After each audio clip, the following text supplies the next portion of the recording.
ஸ்ரீமதே ராமானுஜாய நமஹா. தினமும் வைணவம் என்கின்ற பகுதியிலே 11வது பகுதியாக ஆழ்வார்களுளே பெண் பிள்ளையாய் அவதாரம் பண்ணினவள் எமக்காகவன்னோ இங்கு அவதரித்தாள் என்ன சொல்லப்படுகின்ற ஆண்டாள் காட்டிக் கொடுத்த உந்தன்னோடு உறவு நமக்கு இங்கு ஒழிக்க ஒழியாதுன்னு சொல்கிறாளே, அதனுடைய அர்த்தம் என்ன? அந்த அர்த்தத்தை அதையே பின்தொடர்ந்து சாதித்தவரான ஆச்சாரியர்கள் உள்ளார்களா அப்படின்னு கேட்டால், ஆண்டாள் சாதித்த இதே உம்மோடு இருக்கக்கூடிய சம்பந்தம் அப்படிங்கிறது எற்றைக்கும் 7 பிறவிக்கும் வரக்கூடியது அப்படின்னு சொல்லக்கூடிய ஆச்சாரியர் சுவாமி ஆளவந்தார் அவருடைய ஸ்தோத்திரத்திலே அவர் என்ன காட்டுகின்றார், அதையே பொருளை சொல்லுகின்றாரா அப்படிங்கிறத நாம் இன்று அனுபவிக்க இருக்கின்றோம். அவர் அதுக்கும் மேலே என்ன சொல்கிறார், உம்மோடு இருக்கக்கூடிய சம்பந்தம்ங்கிறது ஒழிக்க முடியாது, ஆனால் அதை காட்டிலும் நீ யார் தெரியுமா எனக்கு?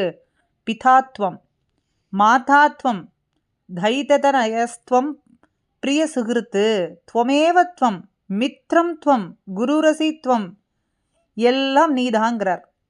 எப்படி நம்மாழ்வார் அன்னையாய் அத்தனாய் மத்துமாய் முத்துமாயின்னு எல்லாமே எனக்கு நீர்தான், மருந்தும் ஆனாயினும் சொன்னார்.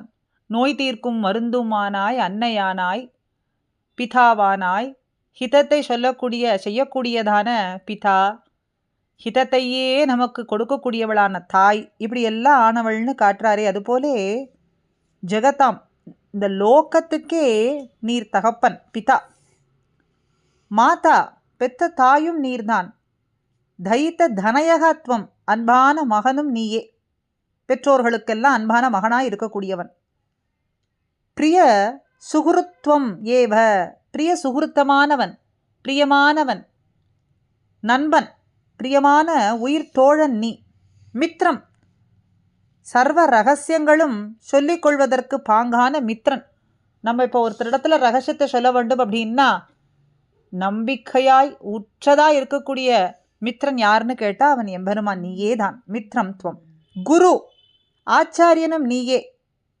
கதிச்சசி, உபாயமும் நீயே, உன்னை அடையக்கூடிய வழியான மார்க்கமும் நீயே.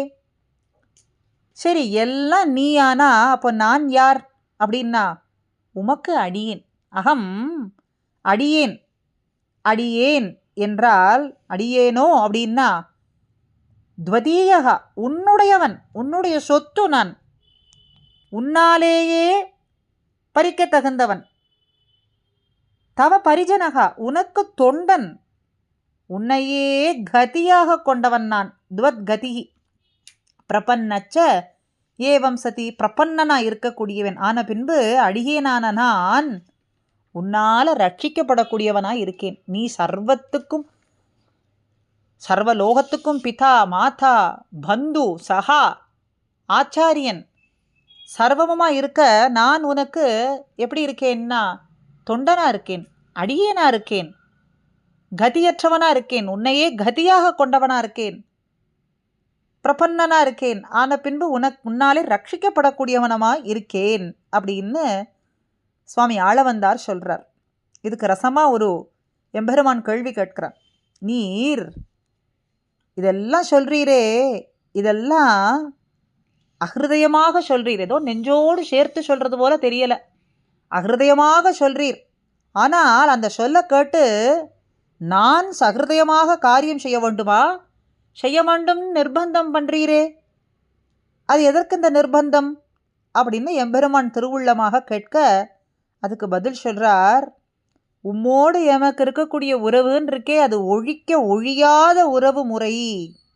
சேலை கண்ணியரும் பெரும் செல்வமும் நன்மக்களும் மேலா தாய் தந்தையும் அவரே இனி ஆவாரே.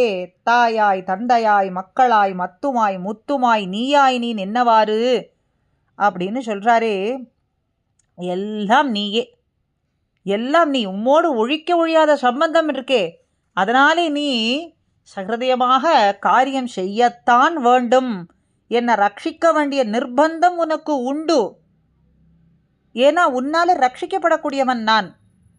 ஆன பின்பு நீர்தான் என்னை ரட்சிக்க வேண்டும், அதனாலே உனக்கு இந்த நிர்பந்தம் இருக்கு அப்படின்னு சொல்கிறாராம். இதைத்தான் நமது நாச்சியாரும் நம்முடைய திருப்பாவையிலே மிக அழகாக காட்டுகின்றாள். உம்மோடு நமக்கு இருக்கக்கூடிய உறவு அப்படிங்கிறது ஒழிக்கவே ஒழியாதது.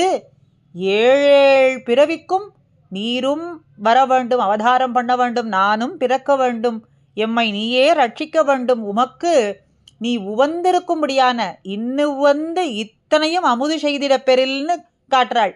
இன்று உவந்து நீ இந்த கைங்கரியத்தை ஏற்றுக்கொண்டாய் அப்படின்னு சொன்னா இன்னும் இன்னும் இன்னும் நாம் உமக்கு கைங்கரியம் செய்ய வேண்டிய பிராப்தியை நீ எனக்கு நல்க வேண்டும் எம்பெருமானே. அதைத்தான் பறை, இற்றை பறை தருவான். அந்த பறைங்கிறது என்ன? எம்பெருமானுக்கு நாம் கைங்கரியம் செய்ய வேண்டும்படியான பாக்கியத்தை தான் பறைன்னு சொல்றாள். அப்படி ஆண்டாள் வேண்டினபடி அவளுடைய அருளி செயல்களை ஸ்மரித்து கொண்டு அந்த எம்பெருமானிடத்துல அவனுக்கே, அவனுடைய அடியார்களுக்கே கைங்கரியம் செய்யும்படியான பாக்கியம் நமக்கு கிடைக்க வேண்டும் என்று ஆஸ்மத் ஆச்சாரியன் திருவடியிலே பிரார்த்தித்துக் கொள்வோம். ஸ்ரீமதே ராமானுஜாய நமஹ.